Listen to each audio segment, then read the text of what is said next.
The Princeton offense has been used at all levels of basketball, from high school to the NBA. Its creator, Pete Carril, was the head coach at Princeton from 1967 to 96 before moving to the Sacramento Kings as an assistant coach. When you think of a team running Princeton, you probably think of 1, slow pace, and 2, back doors. The slow pace is often, but not always, true, and here's Pete Carril's thoughts on the back doors. Yo, doesn't throw you the ball right away. He wants you to go back door. What do you want, a letter? If you're being played hard because you can shoot, you're going back door.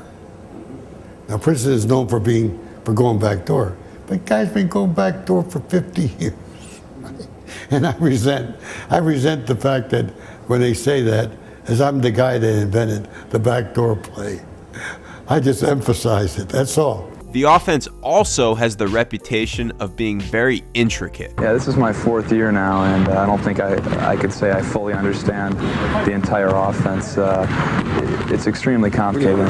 It's like I say, you're never going to fully understand it, but you just keep getting better at. When I was on the coaching staff at New Mexico State, we played 3 Princeton-inspired offenses in a row by coincidence. The unique Princeton style is a challenge to prepare for. Not only was it a change from our normal scouting process, but it felt just as weird after the 3 games were over to go back to scouting different types of non-Princeton offenses. Well, I'm glad we're not playing them anymore. Everybody says what a great game it was for New Jersey, and it wasn't a great game. It was a killer game for our players every year. You know, if you're a coach, you don't want to play against the Pete Carril team. I said, Jesus doesn't love you. You got that man to play against. Pray that you don't have to play them. That's my advice. They're awfully good at what they do. In this video, I'm going to take a look at the 3 main series out of the Princeton offense. We'll start with Pete Carril's 1996 team that upset UCLA in the NCAA tournament, before moving on to modern teams that use Princeton in the present day. And then at the end, we'll take a look at a few teams that aren't necessarily running what I would call pure Princeton, but they use some of its elements in conjunction with more modern offensive concepts. But first, here's a small piece of an interview Pete Carril did with Nick at B-Ball Breakdown on the origin behind parts of the Princeton. Where did this come from? Well, the one play we call low post play. And I copied that from the Celtics when Bill Russell was the center. He was down the right block, where most left-handers go. There's very few left-handers can do anything on the other side, and very few right-handers can do anything on the opposite side. It's one of those things. All right. Again, there's a certain hesitation to try to improve, which is bad. All right. So he would be down the block, and then you'd have a series of forwards, foul line extended, almost out of bounds. Tommy Heinsohn, Willie the Whale Knowles, Tom Sanders. They throw it down to Russell, and he goes the screen away. He's lined up there with the foul line, at the foul line with a circle, and off would come first Sam Jones, and then Havlicek. So we copied it. And I was coaching high school at the time, and my high school friends didn't call it low post play. They called it the Celtic. So we didn't make the shot that often, so we had to do other things. One of them was to throw the ball back to the guy who set the screen. And anybody knows today, if they're willing to make the screen, that you're going to be more open than the guy you set the screen for. All right? And then Princeton, we run a 2-guard offense. They bring the ball to the court. Now, it's a 1-guard offense. You see very few 2-guard offense. One guy handles all of it. And that could be good or bad, depending on how you look at things. So let's jump right into something Pete Carril talked about, the low post series. Throughout the Princeton offense, you'll notice this 2-guard front. The point guard doesn't bring the ball up down the middle. The first concept behind the low post series is to get your center a post touch while distracting the weak side defenders. Here you can see the weak side pin down does that, and Princeton enters for a deep post touch. The spacing in the Princeton, at least initially, is different than most modern day offenses that utilize the corner. The guards are in line vertically with the elbows, and the forwards are in line horizontally with the elbows. Here Princeton is in the low post series with the 5-man on the block. They often pin down to get the 5-man out of the low post, but knowing that UCLA is expecting that, the 5-man rejects the pin down and stays low for a post sneak. Everything about this play is timed and coordinated. The throwback gives the passer a good angle, and the weak side guard lifts to bring his defender up. If the ball doesn't get entered into the low post, now we are going to see our first of many dribble at backdoors. Generally speaking, if you get dribbled at in the Princeton offense, you are cutting backdoor. This time the 5-man does come off the pin down, but the UCLA screen immediately afterwards to get the 5 right back into the post. San Francisco starts in floppy. As you'll notice, terminology is very important in understanding Princeton. The terms I use in this video aren't necessarily what Pete Carril used, or anyone for that matter, but I'm going to try to at least be as consistent as possible throughout the video. Floppy, which you can see here, is a pin down on both sides, and now USF is in their version of the low post series. Notice the lifted weak side guards. Richmond is in low post here for their leading scorer, Grant Golden. Another concept that emerged out of the low post series and is a staple of multiple other offenses is a post split. Princeton enters the post and sets a split. That's going to be a common term used throughout the video. The player receiving the split can either use it or reject it. The Golden State Warriors have repopularized the post split in the NBA, but one of the best college teams at using it is St. Mary's. They're especially good at rejecting the split for a layup.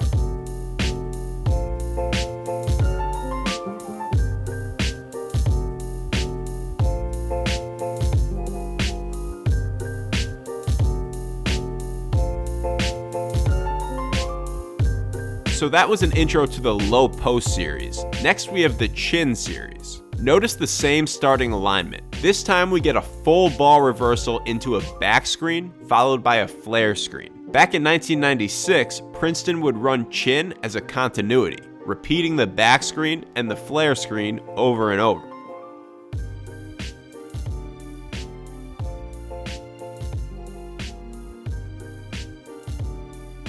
In the present day, you don't see it much as a continuity, but you do see it as a way to get into a ball screen.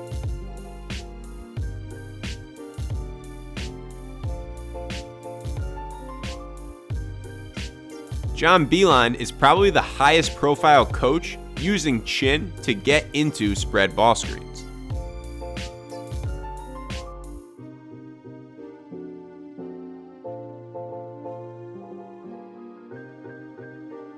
I saved the most prevalent series for last, the point series. This is probably what you think of when you think Princeton offense, and it's still used pretty heavily by a variety of NCAA teams today. After the guard-to-guard pass, the passer cuts through and exchanges with the 5-man who receives the ball. The other guard now has his choice of options, which usually involves a split, just like we saw in the low post series. He can go to the strong side and split, or he can go to the weak side and split. Here he goes to the weak side, and the guy receiving the split rejects for a backdoor.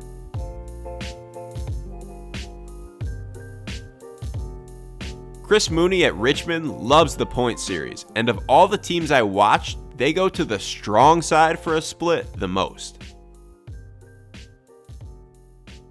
In this clip, they go to the weak side. If a player rejects the split, the guy who set it will complement that cut for a term that I call hands back. Watch this play again. By rejecting the split, it sucks in number 3's man, which creates the open corner 3. Another option in the point series is to forget about the split and basket cut down the middle instead. So we have the basics behind the 3 series down, but now let's get into different options and vocabulary. Any of the series can start with forwards out, which is a dribble handoff that brings the forwards to the guard spots and the guards to the forward spots. Here Princeton goes forwards out, which brings the guards down, into floppy, which brings the guards back up. This time here's Air Force going forwards out in the low post series, and you'll notice a familiar post sneak action similar to what we saw from Princeton in '96 for an easy basket. Another forwards out, this time from Richmond, that leads to elevated weak side guards and a post entry. A new term here is the freeze dribble, where the player with the ball spins to the other side, usually to look for a backdoor. If an opponent denies the 5-man in the point series, that will often trigger the freeze dribble. We already saw it once in the Chin series, but the flare screen was a Pete Carril staple in just the general flow of the Princeton offense. The last term to cover is a specific type of backdoor action that I'm going to call twirl. If you watched my video from earlier in the season on continuity ball screen offenses, you'll be very familiar with this action. When the ball is getting reversed to a side with 2 guards, twirl action is when the first one goes backdoor and the second one gets the ball, often for a dribble handoff or a ball screen.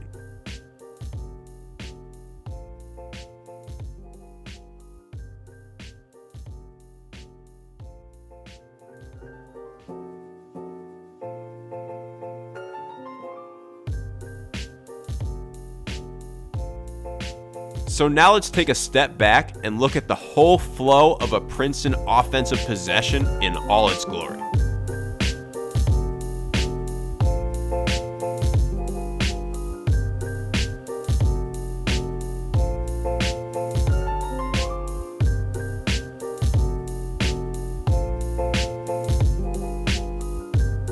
The backcourt for that '96 Princeton team featured 2 familiar faces, Mitch Henderson, the current coach of Princeton, and Sidney Johnson, the current coach of Fairfield. Flash forward to 2019, and while Henderson mixes in other elements beyond just Princeton to his team's offense, you will certainly see some traditional Princeton. Princeton's game against Duke was a fascinating test case for the offense. Duke guarded with heavy ball pressure and denials. In the Princeton, you don't fight the denial and try to V-cut to get open. You just go backdoor. So Duke's persistence in denying led to a lot of dribbling around, searching for a pass to make, with everyone cutting backdoor. It was pretty ugly watching the point guard dance around, but actually very effective at the beginning of the game as the Duke freshmen and really the whole team struggled to recover on those backdoor cuts.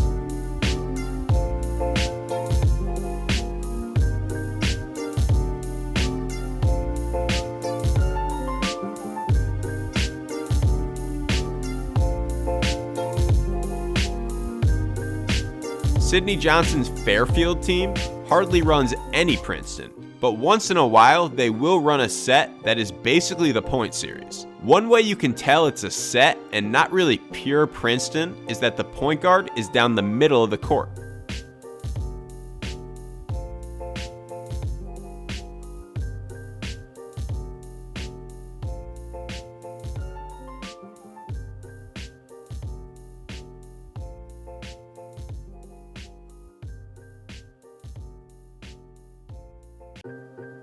So what does Fairfield run instead? A lot of different ball screen sets that are more common in the modern game than pure Princeton. Fairfield has a very capable ball screen point guard in Neftali Alvarez. Here's a common one they run for him that's a double ball screen into a stagger away.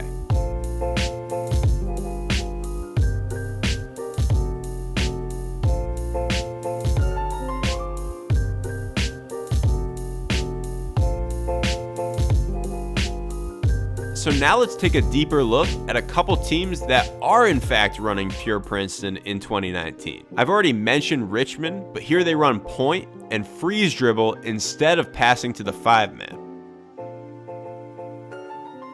This time they do pass to the 5-man, but now he freeze dribbles. Because Richmond's best offensive player is their 5-man Grant Golden, they do some unique things to get him more involved in the Princeton. It often resembles pinch post action that is out of the triangle offense, with a guard throwing him the ball to quickly get into some 2-man game. Golden will frequently throw and chase and play 2-man game within the flow of the offense. It's hard to guard and it fits his unique skill set well.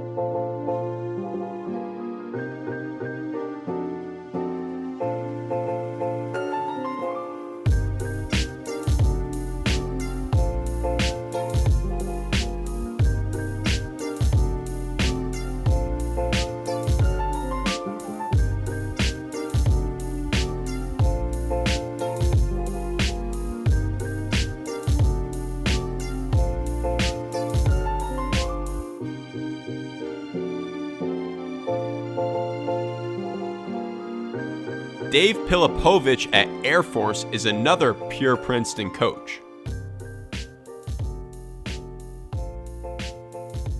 Here, Air Force is in their low post series, and they have a wrinkle where a player that cuts backdoor can stay on the block to post up.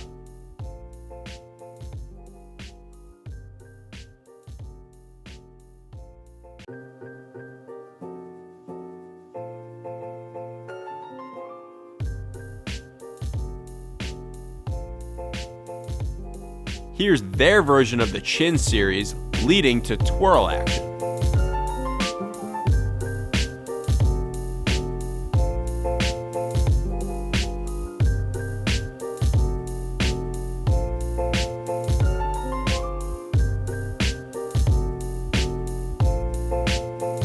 I haven't talked about any negatives of running pure Princeton to this point in the video, and a lot of the actions and concepts have allowed it to stay relevant in today's game more than an offense like, say, the triangle. But there are some things, and this is just my opinion, I would be concerned about. Princeton in its purest form is searching for the perfect shot regardless of how much time is on the shot clock. The player movement is designed to eventually get the defense to break down. When the shot clock is winding down in college basketball, most teams run some type of ball screen action, which you don't see from Air Force here in pure Princeton. It's hard for your late clock offense to be efficient if you stay searching for the perfect shot off the perfect cut.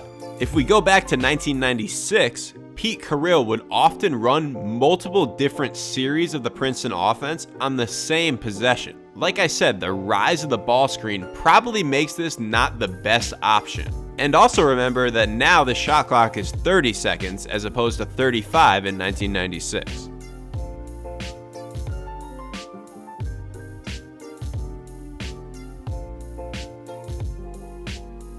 The other problem that arises for a Princeton team trying to integrate ball screens is spacing. If I were to oversimplify offense into 3 parts, those 3 parts would be ball movement, player movement, and spacing. But those 3 all impact each other.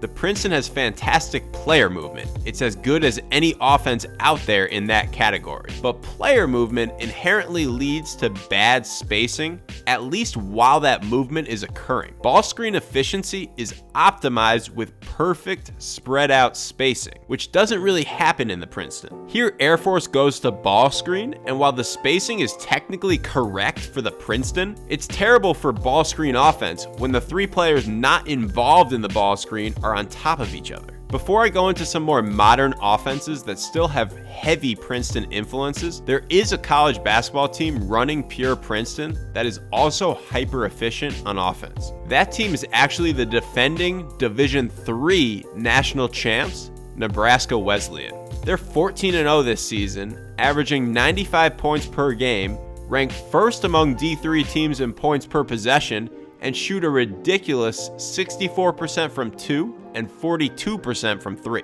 The majority of Nebraska Wesleyan's offense is the point series, and they score a ridiculous amount off the initial split. They can also pin down on the split and stay out for a 3 if you're expecting the reject.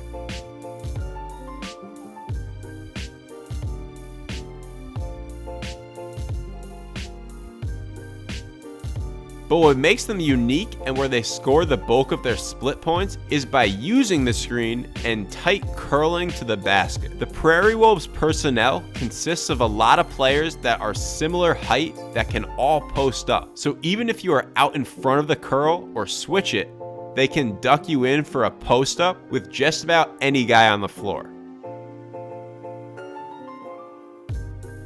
Teams will try to be physical right away and bump the curl, which is a good thought but leads to a lot of fouls.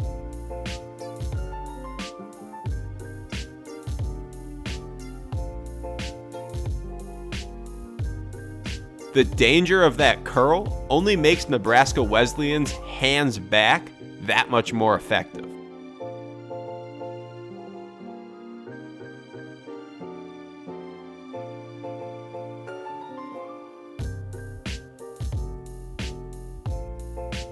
The last way they can beat you on the split action is if the passer simply keeps the ball for a middle drive. Opponents are so worried about the split and there is so much shooting on the court, it becomes an almost impossible task to stop the point series. Now, an obvious difference at the D3 level is the lack of rim protection and overall length on the court. If we go back to Princeton-Duke for a second, there were plenty of times where Duke got beat on back doors only to have their length and athleticism basically bail them out.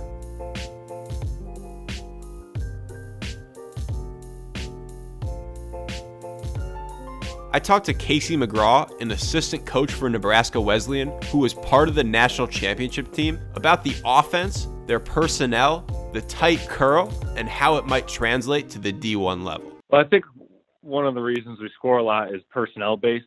I think the one thing that we have is long guards. We don't typically have exactly like the 7-foot guy or the 6'11" guy, but all of our guys are in that 6'4", 6'5" range. So I think we get a lot just based off of pure size. I don't think there's anything crazy to it. I think they're just good at using their body and getting in front.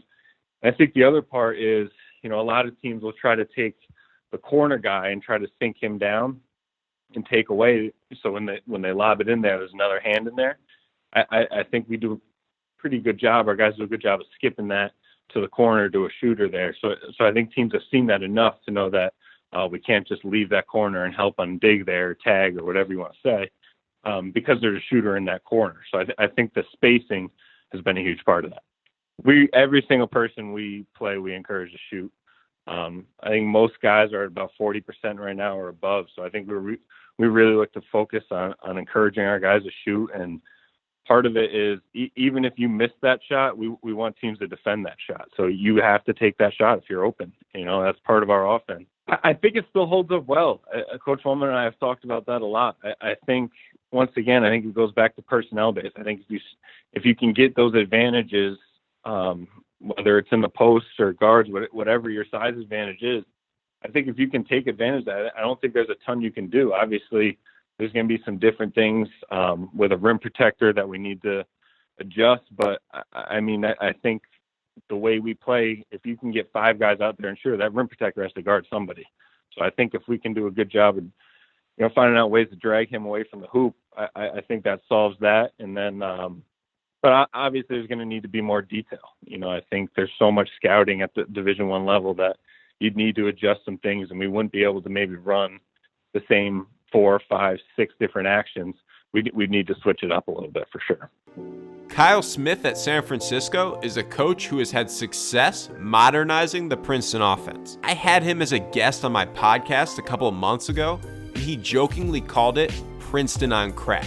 Here's the point series, but San Francisco rarely throws the ball to the 5-man. Instead, they go directly into a spread ball screen.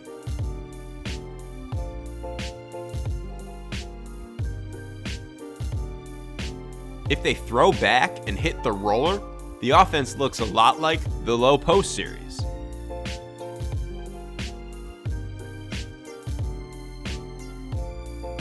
The point guard Frankie Ferrari can also reject the ball screen to dribble at someone for a backdoor.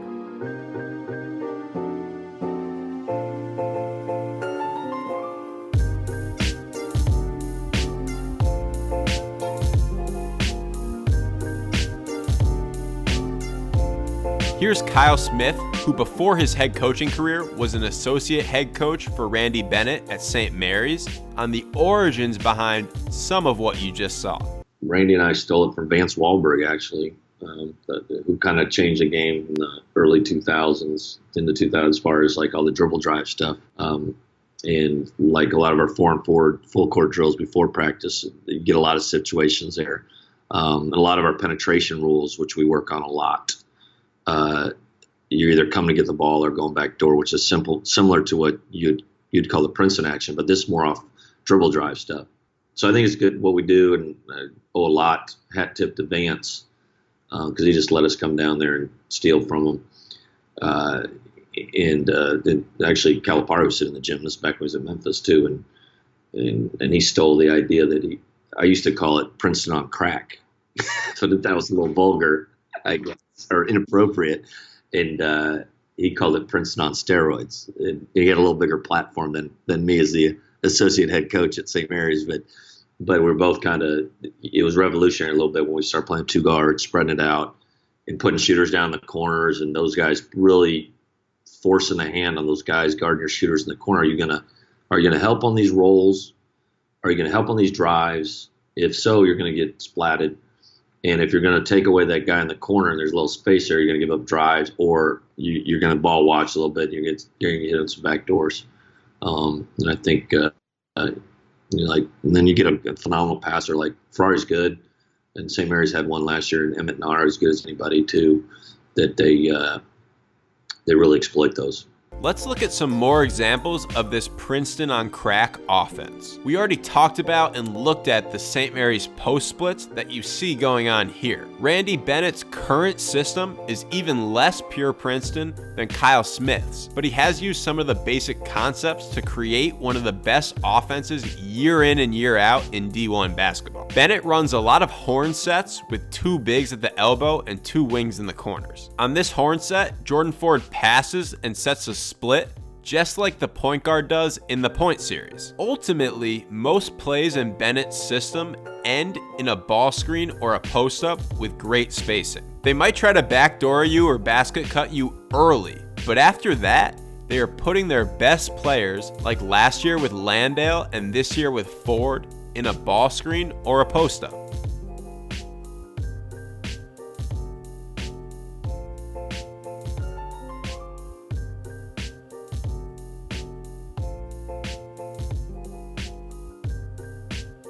Here's San Diego running a similar horn split set.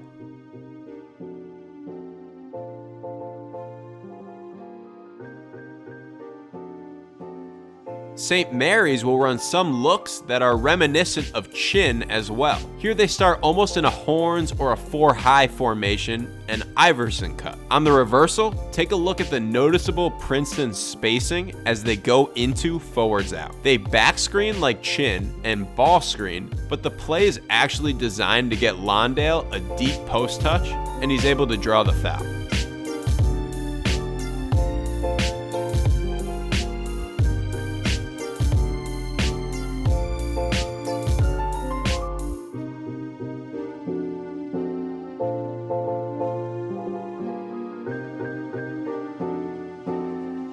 We already looked at Michigan's Chin series earlier in the video, but let's revisit it now that we have the Princeton on crack concepts. Depending on the game, Michigan will ditch some of their more complicated stuff to mostly just put playmakers in spread ball screens. They do a great job of having movement early on, but great spacing late.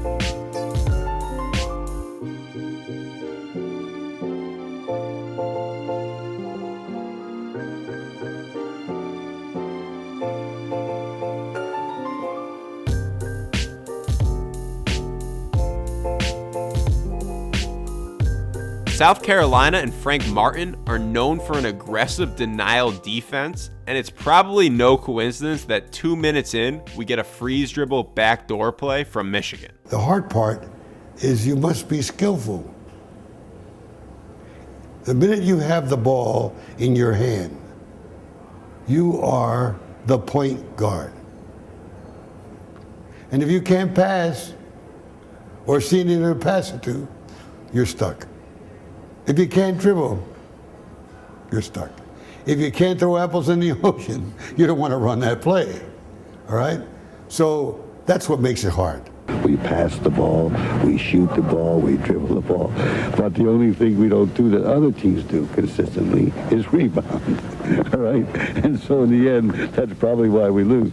In order for all the actions like the splits, the flares, the twirls, to materialize into efficient points, you need as many guys on the court that can dribble, pass, and shoot as possible. Not always, but a lot of times, those skills negatively correlate to other important skills like rebounding or defense. Pete Carril teams probably weren't bad at rebounding because he couldn't teach it, but rather, he didn't prioritize it when deciding which players to put on the floor. One thing that can certainly be learned from the Princeton offense is the idea of the back door as a pressure release. You'd be hard-pressed to find a Pete Carril team after a split ever looking like this, with 4 guys moving back to half court. Regardless of what the scheme is, Princeton, ball screens, motion, mover, blocker, whatever, coaches should strive to have their players execute whatever that scheme is as precisely as a Pete Carril team did. And while there are parts of the Princeton scheme that likely need to be changed for 2019, there are plenty of concepts that remain highly relevant around the NCAA today.